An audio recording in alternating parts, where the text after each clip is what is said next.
चलो good morning बच्चों। तो आज हम देखेंगे विज्ञान का एक नया टॉपिक है। तुम लोग कौन क्लास में है? 8 क्लास का है। 8 क्लास का एक नया टॉपिक लेके आए हैं जिसका नाम क्या है? फसल उत्पादन एवं प्रबंधन। चैप्टर का नाम क्या है? यानी इस चैप्टर के अंतर्गत हम ये पढ़ेंगे कि फसल को जो है उत्पादन कैसे होता है उसके बारे में जानेंगे। और प्रबंधन का मतलब ये होता है कि उसका रख रखाव। प्रबंधन की मतलब क्या होता है? रख रखाव। जैसे जानते हैं बहुत सारे फसल का उत्पादन होता है बहुत आयत मात्रा में, और जब उसका रख रखाव नहीं अच्छा तरह से होगा तो क्या बर्बाद हो जाएगा कि नहीं? हाँ, तो इसी चीज के बारे में हम लोग क्या है बढ़िया से पढ़ेंगे। समझना है सबसे पहले फसल के बारे में। फसल है क्या? फसल को क्रॉप बोलते हैं। फसल को क्या? क्रॉप। याद रखना है फसल की परिभाषा है कर भोजन की प्राप्ति के लिए जब एक ही प्रकार के पौधे को किसी स्थान पर बड़े पैमाने पर क्या उगाया जाता है तो उस पौधे को ही क्या फसल कहते हैं। आनी करक भोजन। अब बताओ हम लोग पौधे को उगाते हैं क्या? भोजन की प्राप्ति के उद्देश्य से, ताकि उससे हमें क्या भोजन मिल सके। जितना भी धान लग रहा है, गेहूं लग रहा है, मक्का लग रहा है, विभिन्न प्रकार के दलहन फसल लग रहा है, विभिन्न प्रकार की क्या तिलहन फसल लग रहा है, जो हम लोग भोजन की जो खाते हैं वो सब क्या फसल ही है ना। तो याद ना है ये क्या भोजन की प्राप्ति के उद्देश्य से ही लगाया जाता है। अब मान चलो क्या भोजन की प्राप्ति कहेगा कि फसल कहेगा क्या है कि बहुत सारे फसल ऐसा है जिसे भोजन के उद्देश्य से नहीं भी लगाया जाता है, यानी उसे क्या है बेचने के उद्देश्य से लगाया जाता है। तो अलग अलग फसलों से नकदी फसल कहेंगे। ठीक है। तो यहाँ याद ना भोजन की प्राप्ति के लिए जब एक ही प्रकार के पौधे को किसी स्थान पे लगाया जाता है बड़े पैमाने पे तो उसे हम क्या कहेंगे? उस पौधे को फसल कहेंगे। यानी जितने भी देखते होंगे खेतों में विभिन्न प्रकार के फसल लगता है, समझे। चना हो गया, मसूर हो गया। अभी शीत के मौसम है नहीं, शीत ऋतु है तो शीत ऋतु में बहुत सारे देखे होंगे। अभी क्या कौन कौन सी फसल लगा हुआ है? गेहूं है, सरसों है, समझे, चना है, मसूर है, विभिन्न प्रकार की फसल लगा हुआ है ना। ये सब क्या भोजन की प्राप्ति के लिए है कि नहीं? उससे हम लोग का भोजन मिलेगा। तो ध्यान देंगे ये समझ में आया होगा कि फसल क्या होता है। तो फसल क्या है तो बोलेंगे वो भोजन की प्राप्ति के लिए जिस जब एक ही प्रकार के पौधे को किसी स्थान पे एक बड़े क्षेत्र में लगाते हैं उसी पौधे को क्या कहते हैं? समझाया? अब ध्यान देना है कर इसी फसल में से जो भोजन मिलता है उस भोजन में जो हम लोग खाते हैं तो भोजन में विभिन्न प्रकार के न्यूट्रिशिक मतलब होता है जिसे कहेंगे पोषक पदार्थ होता है। और वही पोषक पदार्थ क्या बॉडी के अंतर्गत जाता है और ये क्या है बॉडी को मैनेज करता है। समझाया? तो ध्यान देना है कर पोषक तत्व पूछेगा कि भोजन में जो है पोषक तत्व कितने होते हैं तो मूल रूप से 5 होता है। पोषक तत्व भोजन में कितने होते हैं? 5 होता है। क्या कौन कौन तो बताना? कार्बोहाइड्रेट, प्रोटीन, विटामिन, वसा, खनिज। समझे? तो याद रखना है पूछेगा कि पोषक तत्व भोजन में पोषक तत्व कितने हैं तो बताना 5 है। भोजन में पोषक तत्व कितने हैं? याद रखना भोजन में पोषक तत्व 5 है। कहेंगे 5 है। अब एक कौन कौन है तो याद रखना कार्बोहाइड्रेट। क्या है? कार्बोहाइड्रेट। और कौन है? बोलेंगे प्रोटीन है। कहेंगे और कौन है तो बोलेंगे वसा है। और कहेंगे कौन है तो बोलेंगे विटामिन। समझे? और कहेगा और कौन है तो खनिज।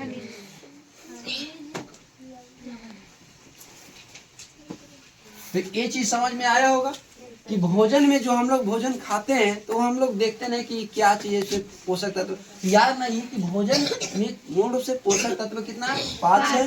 पूछेगा पोषक तत्व कितने प्रकार के होता है? 5 प्रकार के होता है। क्या कौन कौन तो बताना है?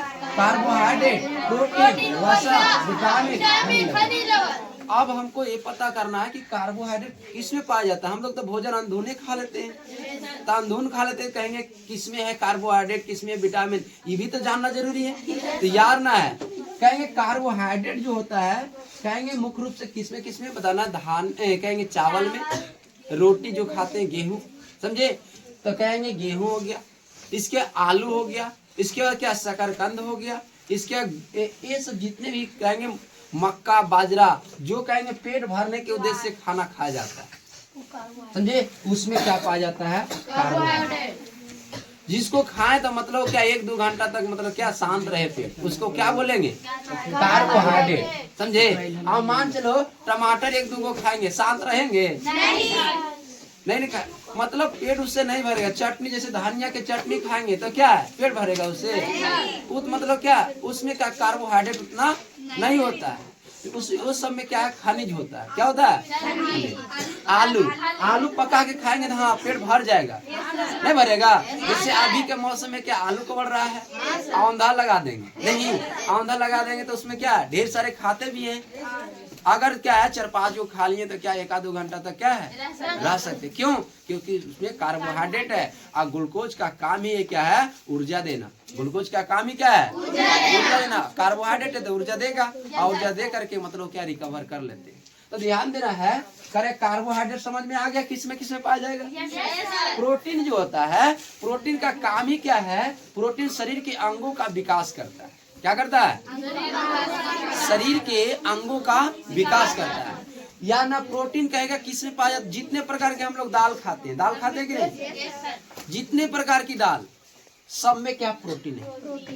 जितने प्रकार के दाल हम लोग खाते हैं सब में क्या है, प्रोटीन है। जैसे मान चलो क्या है, चना है, और क्या मसूर है, मूंग है, अरहर है, समझे। हाँ बैतल, बहुत बढ़िया बोला, बैतला बैतल, समझे। बैतल का भी दाल खाते हैं कि नहीं, हाँ। इसके बाद कहेंगे बहुत अरहर जानता है, राहड़ को बोलते हैं, किसको बोलते हैं, राहड़ को। उससे बिना खाद के सबसे बढ़िया दाल है, और महंगा भी बिकता है, समझ जाना। उसमें ज्यादा मतलब क्या पोषक तत्व यानी प्रोटीन है। तो ध्यान देंगे, कहेंगे जितने प्रकार के दाल खाते हैं उसमें क्या पाया जाता है, प्रोटीन पाया जाता है। दाल में बता रहे, बाकी और बहुत कुछ प्रोटीन पाया जाता है। तो ध्यान देंगे, प्रोटीन समझ में आया है। कहेगा प्रोटीन का काम क्या है, तो बताना। प्रोटीन के काम है शरीर के ऊर्जन है, शरीर के अंगों का विकास करना। इसीलिए देखते होंगे जो ज्यादा मतलब दाल खाता है ले, उसका मतलब क्या है, ग्रोथ हो जाता है शरीर, मतलब बहुत लंबा होगा।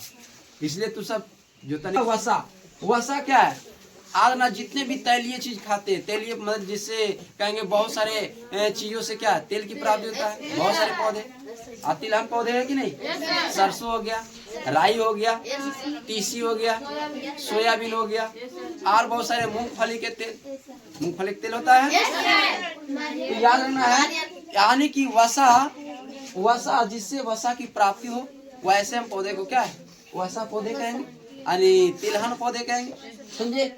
अब विटामिन याद रखना, जितने भी सब्जी वगैरह खाते हैं या कहेंगे फल वगैरह खाते हैं, सब में क्या है, विटामिन होता है, ठीक है। और उसमें खनिज लवण होता है, खनिज लवण और विटामिन, समझे। और ये सब अल्प मात्रा में होता है, लेकिन शरीर को ताकत बहुत देता है, समझे। तो याद रखना है। तो पूछेगा आप लोग से कि भोजन में पोषक तत्व कितना होता है, भोजन में पोषक तत्व कितना होता है, 5 होता है। कहेंगे 5 क्यों होता है, कहें कौन कौन है, कार्बोहाइड्रेट, प्रोटीन, वसा, विटामिन, खनिज लवण। कार्बोहाइड्रेट, प्रोटीन, वसा, विटामिन, खनिज लवण। समझ में आया, याद रहेगा कि नहीं, याद रखना है। अब पूछेगा कि फसल क्या है, तो ये बताएंगे कि भोजन की प्राप्ति के लिए जब एक ही प्रकार के पौधे को किसी स्थान पर बड़े पैमाने पर उगाया जाता है तो उस पौधे को क्या कहते हैं, फसल। ये सब देख रहे, धान फसल, ये क्या गेहूं, मक्का, चना, सरसों, ये सब क्या है, फसल है। समझाया ने। आगे ध्यान देना है, कहेगा पोषक तत्वों के आधार पर फसल को 3 श्रेणी में बांटा गया। कितने श्रेणी में, 3 श्रेणी में। कहेगा पोषक तत्वों के आधार पर फसल को कितने श्रेणी में बांटा गया है, 3 श्रेणी में। कहे कौन कौन सा, तो याद रखना, ध्यान देना इधर से। पोषक तत्वों के आधार पर, पोषक तत्वों के आधार पर फसल को 3 श्रेणी में बांटा गया है, 3 श्रेणी में बांटा गया है। कहे कौन कौन सा है, तो याद रखना है। पहला देखो कह रहा है कार्बोहाइड्रेट प्रदान करने वाली फसल, कार्बोहाइड्रेट प्रदान करने वाली, हल्ला नहीं करो, कार्बोहाइड्रेट प्रदान करने वाली फसल। इसके बाद दूसरा जो है प्रोटीन प्रदान करने वाली फसल। दूसरा कौन है? प्रोटीन प्रदान करने वाली फसल। और तीसरा जो है वसा प्रदान करने वाली फसल। वसा प्रदान करने वाली। पूछेगा आप लोग से कि पोषक तत्वों के आधार पर फसल को कितने वर्गों में बांटा गया? यानी 3 वर्गों 3 श्रेणी में बांटा गया। क्या कौन कौन? तो कार्बोहाइड्रेट प्रदान करने वाली फसल, और क्या प्रोटीन प्रदान करने वाली फसल, और क्या तो बताना वसा प्रदान करने वाली। अब कहेगा कार्बोहाइड्रेट किसे कहेंगे? कार्बोहाइड्रेट प्रदान करें तभी बताएं कि जिससे कार्बोहाइड्रेट यानी जिससे कार्बोहाइड्रेट की मात्रा मिले, या कहेंगे जिससे कहेंगे हाँ पेट भरने के उद्देश्य से खाया जाता है या उससे ज्यादा एनर्जी मिलता है। अब मान चलो क्या है, हम लोग जैसे क्या क्या चीज खा करके मगने से क्या काम कर सकते हैं? चावल हो गया, रोटी हो गया, यही नहीं। यही सब मतलब क्या है, अगर खा लेंगे तो 1 घंटा 2 घंटा क्या काम कर सकते हैं? कर सकते हैं। अब मान चलो भूखल रहेगा, दिन भर खटाया है, और क्या है आया काम करके आइए खाली सब्जी तुम्हारा खाली थोड़ा सा दे दे, गुस्सा जाएगा कि इतना मैंने हमारा काम करवे लो। अब कहेगा कि तनी शाम को मतलब क्या खाली सब्जी मिला, एकदम समय क्या आँख लाल पीर हो जाएगा, नहीं हो जाएगा? हो जाएगा नहीं? हाँ। इसके बाद क्या है, तो यही चीज क्योंकि उसमें कार्बोहाइड्रेट उतना मिलेगा नहीं, पेट भरेगा नहीं, तो याद ना है क्या अगर छूछे रोटी भी मिल जाएगा ने चलेगा, लेकिन क्या पेट को शांत हो जाएगा ने। तो याद ना है कार्बोहाइड्रेट उसमें मिलता है, जैसे रोटी हो गया, भात हो गया, समझे मक्का हो गया, या भुंजा जो खा लेते हैं ना उसमें भी क्या कार्बोहाइड्रेट है, जैसे चावल के भुंजा हो गया, मक्का के भुंजा हो गया कि नहीं, समोसा वगैरह हो गया, उस सब में भी क्या है कार्बोहाइड्रेट है। तो याद ना है कार्बोहाइड्रेट प्रदान करने वाली फसल क्या है, तो बोलेंगे जिससे कार्बोहाइड्रेट की प्राप्ति होता है, अर्थात ग्लूकोज की प्राप्ति होता है। जैसे कहेंगे क्या क्या कार्बोहाइड्रेट में कौन कौन सी फसल आएगा, तो बताना है। इसमें आएगा गेहूं, क्या क्या आएगा, और क्या आएगा चावल, क्या आएगा चावल, और मक्का, और क्या ज्वार, और बाजरा खाया है, बाजरा, और क्या ज्वार। अब बता मक्का के रोटी होता है कि नहीं, बाजरा के होता है कि नहीं? यार ना गेहूं, बाजरा, चावल, ऐसा सब क्या मड़ुआ जानता है? मड़ुआ भी बहुत फेमस है। नहीं पहले इसका भी रोटी क्या है वो खाया जाता था, लेकिन यहाँ बहुत कम इसका पैदा होता है कि नहीं? इसीलिए जिसकी पैदा कम होगा ज्यादा महंगा बिकेगा, ज्यादा महंगा भी बिकता है। तो ध्यान देना है ये सब में सबसे ज्यादा मात्रा में क्या कार्बोहाइड्रेट मिलेगा। कहेगा आलू में क्या कार्बोहाइड्रेट मिलेगा, कहेंगे हाँ आलू में भी क्या कार्बोहाइड्रेट, और कहेंगे क्या शकरकंद में मिलता है, कहेंगे हाँ शकरकंद में भी क्या है मिलता है कार्बोहाइड्रेट। तो याद रखना है। तो कार्बोहाइड्रेट समझ में आ गया ने? चलो ठीक। अब कहेगा प्रोटीन प्रदान करने वाली फसल किसे कहते हैं, तो बताना है कि जिससे हमें प्रोटीन की प्राप्ति हो, यानी जिन फसलों से हमें प्रोटीन मिलता है उसे हम क्या कहेंगे, प्रोटीन प्रदान करने वाली फसल कहेंगे।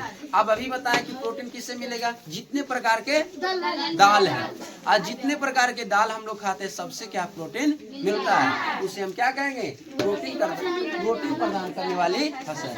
अब मान चलो अभी दाल के नाम बताएं, कौन कौन सी बताओ तो? चना हो गया, मसूर हो गया, मूंग हो गया, अरहर हो गया। नहीं आइए कौन बताया तुम? बैतल। हाँ प्रोटीन प्रदान करने वाली फसल क्या है, तो क्या बताएं कि जिससे दाल की प्राप्ति होता है उसे क्या कहेंगे, सॉरी जिससे प्रोटीन की प्राप्ति होता है। जिन फसलों से प्रोटीन हमें मिलता है उसे क्या कहेंगे, प्रोटीन प्रदान करने वाली फसल। जैसे क्या क्या हो गया बोलेंगे, कहेंगे जितने प्रकार के दलहन हो गया सब क्या है प्रोटीन हो गया। जैसे चना हो गया, मूंग हो गया, मसूर हो गया। एक चीज याद रखना है, सुना ध्यान से, कहेगा सबसे ज्यादा प्रोटीन किससे मिलता है, तो सोयाबीन में। ठीक है, सबसे ज्यादा प्रोटीन किससे मिलता है, सोयाबीन में।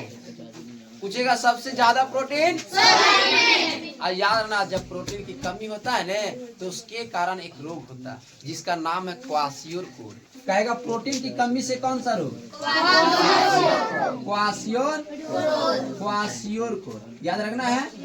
क्वासियोर याद रखना है। पूछेगा प्रोटीन की कमी से कौन सा रोग? अब प्रोटीन हमें किससे मिलता है? दलहन फसल से। किसे? दलहन फसल से। अब प्रोटीन कहेगा किससे मिलता है? दलहन फसल से। कहेंगे दलहन फसल में क्या क्या आ गया? चना से प्रोटीन मिलेगा, मसूर से मिलेगा, कहेगा कि सोयाबीन से मिलेगा। ये सब कैसा फसल है? प्रोटीन प्रदान करने वाली याद रहेगा। इसके बाद ध्यान देना है वसा प्रदान करने वाली फसल क्या है। तो वसा प्रदान करने वाली फसल कहेंगे जिन फसलों से हमें फैट की मात्रा नहीं वसा मिलता है या कहेंगे तेल मिलता है उसे हम क्या कहेंगे? वसा प्रदान करने वाली फसल, या कहेंगे उसे तिलहन फसल भी कहा जाता है। कहेगा कि वसा प्रदान करने वाली फसल को और क्या कहेंगे? जिनसे हमें तेल की प्राप्ति होता है। आप बता सकते हैं कि तेल की प्राप्ति किससे किससे होता है? सरसों से। किससे? राई से। और किससे? तिल के भी तेल होता है नहीं?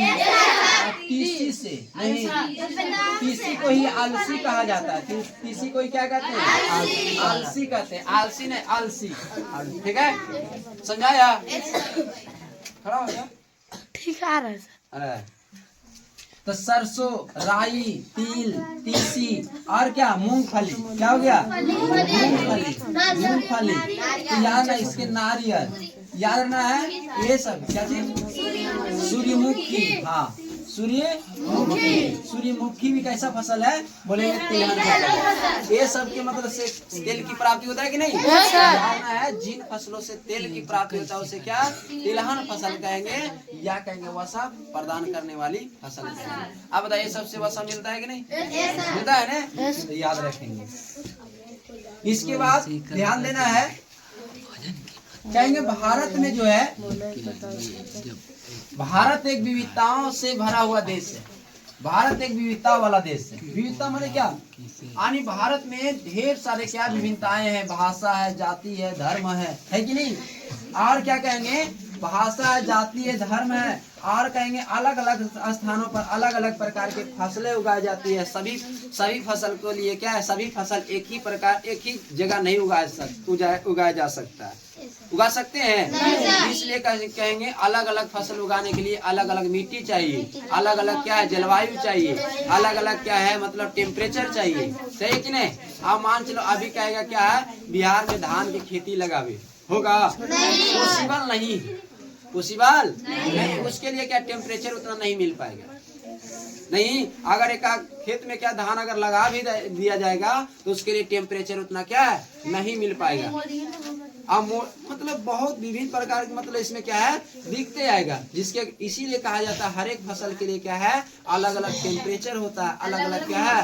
अलग अलग क्या है? कहेंगे क्या है? उसका टेम्परेचर होगा, उसके अनुकूल जलवायु होगा, तब नहीं फसल उगेगा। तो याद रखना है, इसीलिए कहेंगे भारत में मौसम के आधार पर फसल जो है 3 भागों में बांटा, 3 प्रकार के पाया जाता है। कहेगा भारत में मौसम के आधार पर कितने प्रकार के फसल?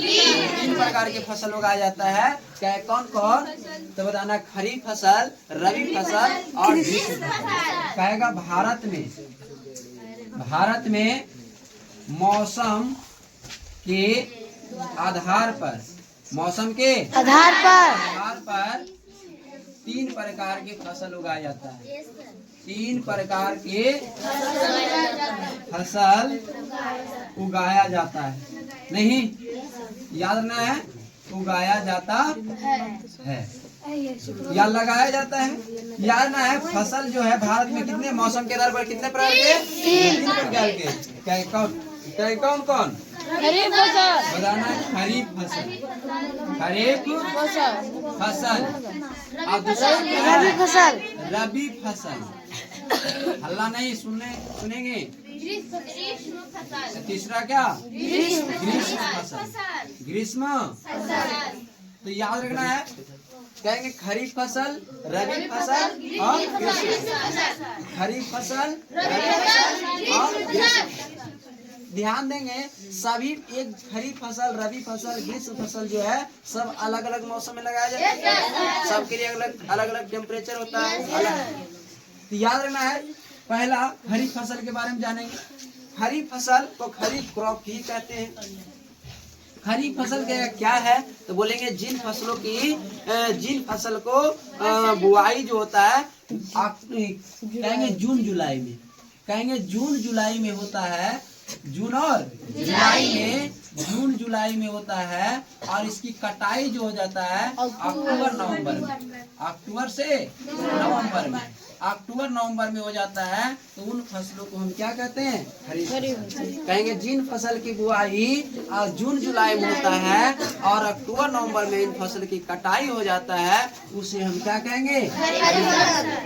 अर्थात हम ये भी कह सकते हैं कि जिन फसल को बुआई क्या है वर्षा के मौसम में होता है, वर्षा ऋतु में होता है, और अक्टूबर से नवंबर तक इसकी कटाई हो जाती है, तो हम वैसे फसल को क्या कहेंगे?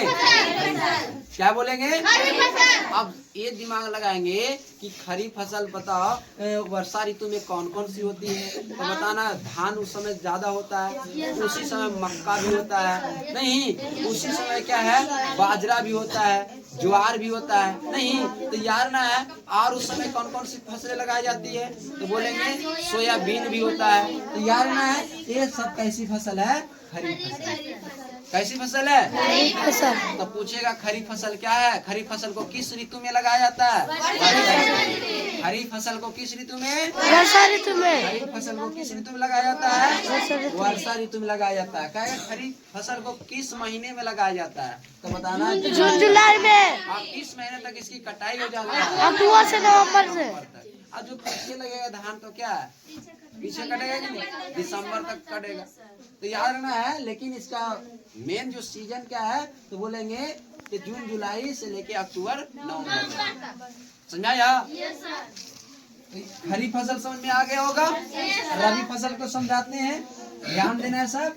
रबी फसल यानी रबी क्रॉप, ध्यान देना। रबी फसल का क्या है तो बोलेंगे जिन फसलों को, आप ध्यान देना यहाँ ये चीज कि अक्टूबर नवंबर में जैसी कटता है धान और उसके बाद क्या लग जाता है? और जैसे ही अक्टूबर नवंबर में कटने के बाद गेहूं लग जाता है, और गेहूं लगना शुरू होता है उसी मौसम में देखते हैं ठंडा भी आ जाता है, नहीं आता है। तो इसको हम ऐसे परिभाषा से याद रखेंगे कि जिन फसल को शीत ऋतु में लगाया जाता है। शीत ऋतु मतलब क्या? ठंडे के मौसम। अब बताओ ठंडा है कि नहीं? अभी नवंबर में ठंडा था कि नहीं? नवंबर में ठंडा था, दिसंबर में ठंडा था। तो याना है अक्टूबर नवंबर में, कहेंगे जिन फसलों को अक्टूबर नवंबर में क्या है, अक्टूबर और क्या है नवंबर में लगा करके इसकी कटाई क्या मार्च अप्रैल में हो जाता है। मार्च और क्या अप्रैल में, मार्च और अप्रैल में इसकी कटाई हो जाता है, तो उसे हम क्या कहेंगे? रबी फसल। या कहेंगे जिन फसल की बुआई क्या है शीत ऋतु में होता है, शीत ऋतु में होता है, उसे हम क्या कहेंगे? रबी फसल। समझ में आ रहा है? पूछेगा रबी फसल को किस महीने में लगाया जाता है? अक्टूबर से नवंबर में। क्या जवाब होगा? अक्टूबर से नवंबर में। रबी फसल को कौन से महीने में काटा जाता है? मार्च अप्रैल में। मार्च अप्रैल में देखेंगे होली का महीना आ जाता है, और उस समय से देखते होंगे धीरे धीरे बहुत सारे रबी फसल कढ़ाई हो जाता है। जैसे हो गया क्या चना, उसके बाद क्या मसूर, उसके बाद क्या खेसारी, इसके बाद क्या सरसों, राई, ये सब क्या है गेहूं भी कट जाते पक जाता है, समझे? तो ये सब कैसा फसल है? रबी फसल। परीक्षा में देखो पूछेगा कैसे, कहेगा कि निम्नलिखित में से कौन से रबी फसल है? 4 गो ऑप्शन देगा। एक कहेगा मड़ुआ, दूसरा कहेगा धान, तीसरा कहेगा मक्का और चौथा कहेगा सरसों। ऑप्शन क्या हो गया? सरसों क्या कि नहीं? ऐसे पूछा जाएगा। उसके बाद डायरेक्ट प्रश्न ऐसे पूछेगा, कहेगा रबी फसल के 4 गो नाम बताइए। रबी फसल के 4 गो नाम क्या क्या हो गया? तो ध्यान देना है, रबी फसल में क्या क्या हो गया? गेहूं, चना, सरसों और मसूर। राई भी नहीं, उसी के लिए चना बोलते हैं। ध्यान देना, रबी फसल समझाया? किस मौसम में लगाया जाता है? शीत ऋतु में। किस ऋतु में लगाया जाता है? हम कहेगा किस महीने में लगाया जाता है? अक्टूबर नवंबर। कहेंगे इसकी कटाई कब तक हो जाता है? मार्च यानी फागुन, अप्रैल यानी चैत, नहीं चैत तक इसका कटाई शुरू हो जाता है। लेकिन ज्यादा रहता है तो फिर क्या बैसाख मई तक भी चल जाता है।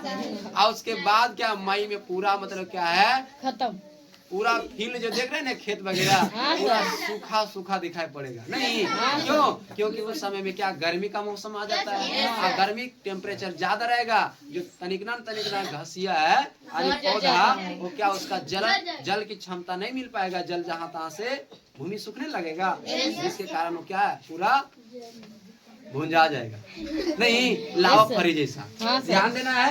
तो यहाँ रबी फसल समझ में आ गया। उसके बाद देखेंगे कि मूंग लगना स्टार्ट हो जाता है। हाँ सर, नहीं होता है या ना उसे ग्रीष्म फसल कहेंगे। ग्रीष्म फसल क्या है तो बताना। उस कहेंगे कि जिन फसलों की बुआई ग्रीष्म ऋतु में होता है, गर्मी की ऋतु में होता है, उसे हम क्या कहेंगे? ग्रीष्म फसल। अब याद रखना है ग्रीष्म फसल में क्या क्या आएगा? कहेगा बहुत सारे क्या है सब्जियां लगता है। सब्जियां लगता है, सब्जी लगेगा। जैसे क्या हो गया? जैसे भिंडी हो गया, नहीं इसकी इसी तरह से क्या है बहुत सारे खीरा, ककड़ी, बोड़ा, भिंडी यही सब नहीं रहेगा उस समय में।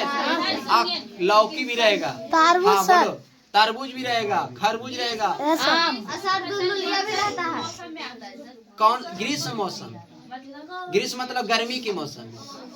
नहीं अब इस बता रहे हैं क्या यार ना ग्रीष्म फसल क्या है तो बताना है कि जिन फसलों को गर्मी की ऋतु में लगाया जाता है उसे हम क्या कहेंगे? ग्रीष्म फसल। अब ग्रीष्म फसल में धान नहीं लगता है, गेहूं नहीं लगता है, लगेगा नहीं सर। उसके लिए जलवायु खत्म, उसके लिए क्या है मौसम खत्म हो गया है, लगाएंगे नहीं हो पाएगा। लेकिन कहीं कहीं ऐसे क्षेत्र है जहाँ क्या है उसका 2 बार 3 बार धान की खेती भी होता है, समझे। उसके लिए जलवायु रहेगा, उसके लिए अनुकूल रहेगा वातावरण, तब नहीं होगा। तो ग्रीष्म ऋतु ग्रीष्म फसल समझ में आ गया। एक चीज याद रखना, ग्रीष्म फसल को जायद फसल भी कहा जाता है। क्या कहते हैं? जायद। क्लियर हुआ? चलो बताना खीरा कैसी फसल है? ग्रीष्म फसल। ककड़ी कैसा फसल है? अरेगा ने कहेगा मूंग कैसा फसल है? वही मूंग उसी महीना में लगाया जाता है। ये भी क्या है? ग्रीष्म फसल। और ये जो 1 महीना से 1.5 महीना 2 महीना में इसका कहानी खत्म हो जाता है, नहीं हो जाता है। चलो याद रखना। तो ये हमने क्या आज फसल के बारे में देखे हैं कि भारत में मौसम के आधार पर फसल 3 प्रकार के होते हैं, लगाया जाता है। कौन कौन बोलो तो? खरीफ, रबी और ग्रीष्म। खरीफ, रबी और इसके बाद ध्यान देना है बहुत सारे ऐसे फसल है। कहेंगे क्या? एक है चारा फसल। तो चारा फसल क्या है तो बताना है जिसके जिन फसलों को चारा के उद्देश्य से लगाया जाता है। जानवरों को खिलाया जाता है। जैसे जानवरों के चारा, बकरी हो गया, गाय हो गया, भैंस हो गया, भेड़ हो गया। भेड़ खाता है, भेड़ भी खाता है। जानना है ये सब क्या लोमड़ी यानी चारा के उद्देश्य से जो लगाया जाता है उसे क्या कहेंगे? चारा। जैसे जई घास क्या हो गया? सूडान घास, बरसी घास, ये सब घास कैसा है? चारा। एक और है कौन सी फसल? रेशेदार फसल। कहेंगे जिन फसलों से रेशे की प्राप्ति होता है उसे क्या कहेंगे? रेशेदार फसल। जैसे जूट हो गया, कपास, समझे। ये सब कैसे फसल है? रेशेदार फसल। और ध्यान देना है एक और फसल है जिसका नाम है नकदी फसल। क्या है? नकदी फसल। नकदी। और ध्यान देना नकदी फसल कहेंगे किसे तो बोलना है कि वह ऐसे फसल जिसे व्यापार के उद्देश्य से लगाया जाता है। व्यापार समझ आ रहा है? मतलब बेचने के उद्देश्य से लगाया जाता है। जैसे मान लो क्या 10 कट्ठा में क्या 10 कट्ठा में क्या है कहेंगे गन्ना लगा दे, केतारी, समझे। आइए वो खाली मशीन ले लेके आप उसका रस निकालने वाली, वो क्या करोड़ों रुपया कमा जाएगा? नहीं कमा जाएगा? 10 कट्ठा समझ रहा है? 10 कट्ठा में लगा देगा क्या? गन्ना की खेती कर लेगा। क्या चुराएगा? कितना चुराएगा? 2-3 चुराएगा। 1 कट्ठा चुराएगा। 1 कट्ठा चुराएगा। 1 कट्ठा चुराएगा उसका मतलब क्या समझो कि। तो ध्यान देना है चुराएगा, कितना चुराएगा? तो यार ना बर्बाद भी होगा तो उतना समझो कि 1 कट्ठा खत्म, 9 कट्ठा बचेगा। और उसका रस अगर निकाल के अगर बेचेगा, समझो कि बहुत फायदा होगा कि नहीं? सुना ध्यान से, नकदी फसल क्या है? तो बोलेंगे जिन फसलों को व्यापार के उद्देश्य से लगाया जाता है उसे क्या कहेंगे? नकदी फसल। जिन फसलों को व्यापार के उद्देश्य से, आप बेचने के उद्देश्य से लगाया जाता है उसे क्या कहेंगे? चाय की खेती, चाय क्या है? उसको क्या पेट भरने के लिए लगाया जाता है? बेचने के लिए? कॉफी हो गया, चाय हो गया, और बहुत सारे